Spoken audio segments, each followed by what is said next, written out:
Sa wakas, naghigpit na rin ang COMELEC sa mga withdrawal at substitution sa mga kandidato sa eleksyon. Sa nakaraang mga eleksyon kasi, naging uso yung iba ang maghahain ng Certificate of Candidacy o yung COC, tapos last minute, biglang iba na ang papalit na kandidato. Legal naman po yan, pero parang naging election strategy na dahil parang nga yung political striptease. Ayon kasi sa Omnibus Election Code or BP 881, pinapayagan naman ang substitution of candidates sa tatlong dahilan.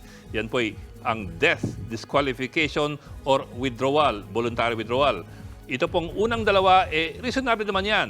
Kung mamatay nga naman o ma-disqualify ang isang kandidato matapos niya mag-file ng COC, sino pa ang pwedeng patakbuhin ng isang lehitimong partido? Kaya sa COMELEC rules, pinapayagan ng substitution ng namatay o na-disqualify hanggang sa tanghali ng mismong election day. Pero kailangan po pareho ang last name ng papalit para hindi na kailangang baguhin yung nakasulat doon sa balota. Pero meron pang pangatlong paraan ang substitution ng mga kandidatong naghain ng COC pero nagbago ang isip at gustong umatras at magpapalit. Sa matagal na panahon, nagbibigay ng mas mahabang deadline ng COMELEC para sa ganyang klaseng substitution.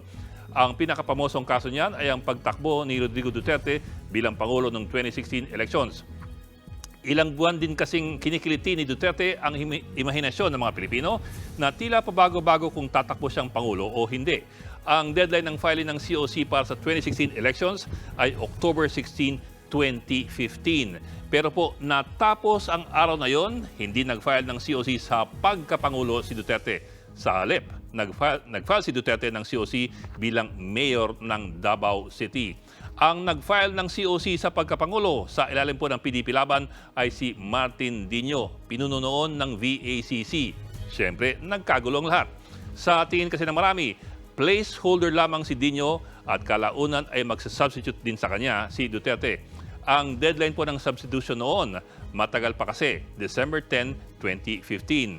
At yun na nga ang nangyari. Umatras si Dino at noong November 21, inanunsyo ni Duterte na siya na nga ang papalit sa kandidatura ni Dino. Naulit po yan noong 2022 elections pero ngayon naman ang anak ni Duterte na si Sara. Unang nag-file si Senator Bato de la Rosa ng COC sa pagkapangulo, halos po walang makapaniwala. Pero luminaw ang lahat ng sabi ni De La Rosa na payag siyang magpa-substitute kay Sara Duterte kung sakaling ito po ay tatakbo. Yun nga lang, sa iba siyang partido. Pero parang siyang placeholder. Yun lang, si Sara nag-file po ng COC para maging mayor muli ng Davao City. Samantala, ang Partido Lakas, pinatakbo ang isang hindi gaanong kilala na nagngangalang Laili Uy bilang vice-presidente. Kalaunan, nagbago raw ang isip ni Sara Duterte. Biglang sumali si Sara sa Partido Lakas at nagsampa po siya ng substitution para pumalit kay Laili Uy bilang kandidato ng Lakas sa pagka-bise. Halos last minute po ito, 2 araw bagong deadline ng substitution sa November 15, 2021. Lahat naman po yan ay legal dahil nga iba ang deadline mula pa noon ng filing ng COC at iba naman ang deadline ng substitution.